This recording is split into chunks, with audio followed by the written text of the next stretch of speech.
Bonjour Clément Beaune. Bonjour, Je vais commencer par une petite liste. Chantage aux migrants, menaces sur les intérêts économiques grecs et chypriotes, des armes fournies à la Libye, des incursions dans la guerre entre l'Azerbaïdjan et l'Arménie. L'Union européenne va-t-elle enfin décider de sanctions contre la Turquie? Oui, ajouter d'ailleurs un certain nombre de provocations verbales qui se sont multipliées Aussi, je vous laisse à le l'égard de faire. la Grèce ou de la France. Donc nous avons été très clairs depuis le début de l'été. Il faut qu'enfin l'Europe soit ferme à l'égard de la Turquie.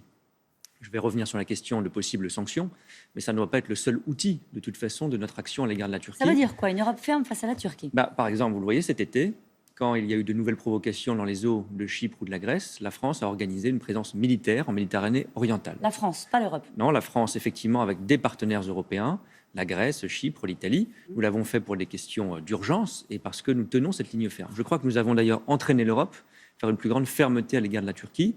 Je rappelle d'ailleurs que l'an dernier déjà, il y a eu un certain nombre de sanctions qui ont été prises contre des responsables turcs à l'occasion de forages dans les eaux de Chypre, et c'était avec l'initiative et le soutien de la France. Aujourd'hui, les chefs d'État et de gouvernement rediscuteront. Nous verrons si des sanctions sont définies, mais en tout cas, je crois qu'il y aura une grande fermeté européenne qui peut s'inquiéter. Vous avez l'air de ne pas y croire aux sanctions. On va se le dire, on ne peut pas sanctionner la Turquie. Non, c'est pas ça. Je le dis d'ailleurs, on l'a déjà sanctionné, un certain nombre de responsables turcs, en novembre dernier. C'était d'ailleurs une réticence de beaucoup de pays européens. La France l'a défendu, a défendu Chypre, a défendu la Grèce. Nous avons été très clairs. On l'a montré encore par cet exercice militaire. Est-ce qu'il y a une unanimité européenne dans l'attitude même qu'il faut avoir vis-à-vis de la Turquie? Vous avez rappelé l'épisode de cet été en Méditerranée orientale. On était un peu seuls. Alors certes, on était avec les Italiens, avec les Grecs, avec les Chypriotes. Forcément, ils étaient concernés. Enfin, on était un peu seuls. Il faut être clair, il y a eu longtemps une naïveté, voire une faiblesse coupable européenne à l'égard de la Turquie. Pourquoi? C'est toujours la même histoire, finalement, parce qu'on est dépendant. Dépendant sur les migrations, dépendant parfois sur l'énergie, etc. Et donc, il faut, à long terme, mettre fin à cette dépendance, d'où l'importance de la réforme migratoire. À court terme, il faut donner ces signaux de fermeté. Encore une fois, ça peut être des sanctions. Aujourd'hui, on se revoit dans 15 jours, on verra à quel moment on peut prendre des mesures et si c'est nécessaire. Mais je signale déjà que cette fermeté française qui a entraîné la fermeté européenne a permis un certain nombre de gestes de la Turquie. Sans cette fermeté, il n'aurait pas eu lieu. Qu'est-ce que vous allez défendre comme mesure, comme sanction? Si on imaginait des sanctions contre la Turquie, ce serait quoi? Défendu par la France, oublions les autres.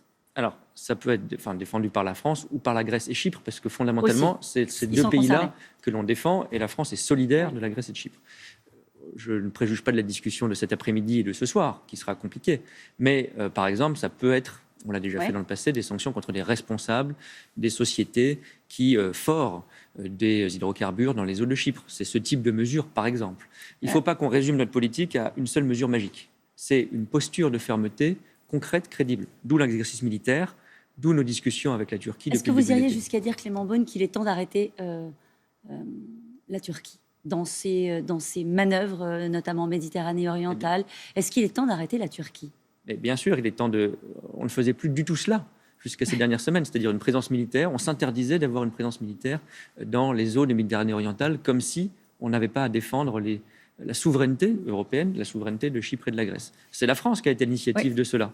Et donc, encore une fois, il faut être honnête, il n'y a pas une mesure magique. D'accord. Mais il y a une attitude générale de fermeté qui s'incarne dans un certain nombre d'actions. Ça peut être des sanctions, on le verra. Ça peut être aussi autre chose du type de cette présence militaire. Est-ce qu'il n'est pas temps d'interrompre définitivement le processus d'adhésion, au moins, de la Turquie à l'Union européenne? Ce processus, le président était très clair là-dessus. La Turquie n'a pas vocation à rentrer dans l'Union européenne. Il faut être clair.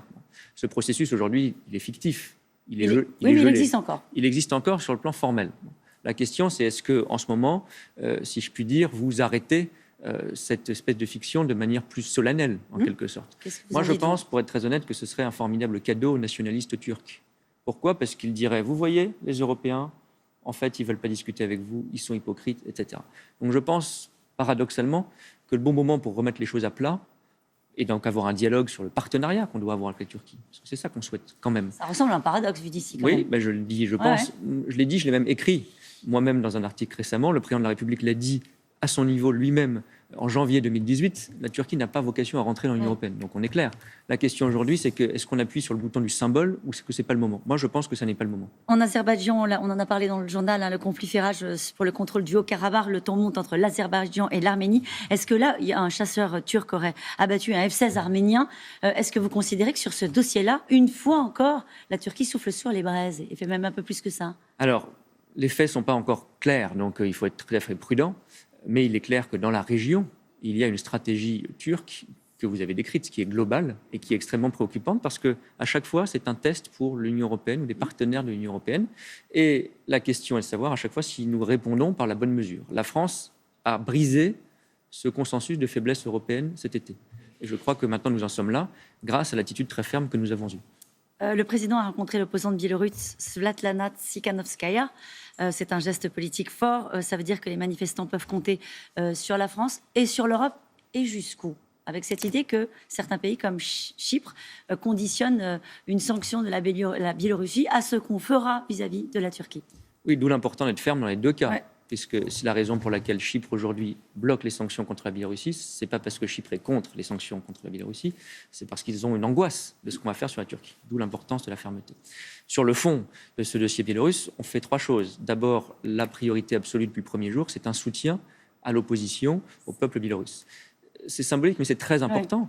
Ouais. Et d'ailleurs, le président était dans les pays baltes ces derniers jours, ils ont rappelé que tout le soutien que, à l'époque, notamment la France avait apporté pour leur propre révolution et libération avait été déterminant.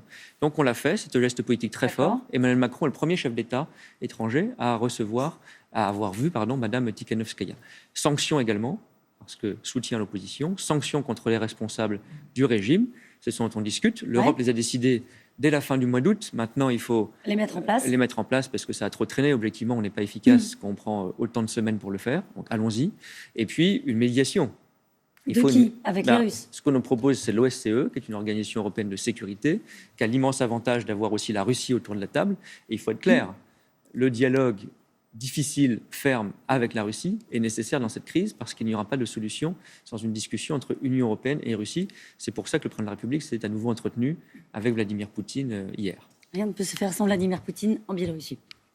Sans un dialogue où on est crédible aussi sur notre fermeté, d'où les sanctions. Allez, le Brexit, la Grande-Bretagne piétine l'accord de retrait signé l'année dernière et s'affranchit du droit international. Est-ce que dans ces conditions, on parlait de fermeté vis-à-vis de la Turquie, en tout cas d'une position claire vis-à-vis de la Biélorussie? Alors là, qu'est-ce qu'on fait? Vous voyez, on est testé sur plein de choses, il faut être cohérent. Ce n'est pas les mêmes situations. Mais à chaque fois, la question est posée, est-ce que l'Europe est ferme et unie? Oui, nous l'avons dit. Il y a un accord de retrait qui a été signé, voté par le Parlement, impossible de le remettre en cause. Si c'était le cas, nous ne pourrions pas valider l'accord sur notre relation future avec le Royaume-Uni, c'est clair. Un mot sur Strasbourg. Est-ce que vous êtes de ceux qui s'agaçaient que la prochaine session du Parlement européen n'ait pas lieu à Strasbourg? Alors on invoque le Covid, mais est-ce qu'il faut absolument que le Parlement européen revienne siéger à Strasbourg? Oui, le Covid a bon dos, si je puis dire, parce que le siège du Parlement européen est à Strasbourg. Bien sûr, il y a une crise sanitaire très grave, mais vivre avec le virus, c'est aussi notre démocratie qui doit vivre avec le virus. Le Parlement français, le Parlement italien, le Parlement allemand, heureusement, continuent leurs travaux. Ça doit être le cas du Parlement européen à son siège à Strasbourg. Et nous sommes tout à fait capables d'organiser sa venue à Strasbourg dans de bonnes conditions sanitaires. Merci beaucoup, Clément Beaune. Merci à vous.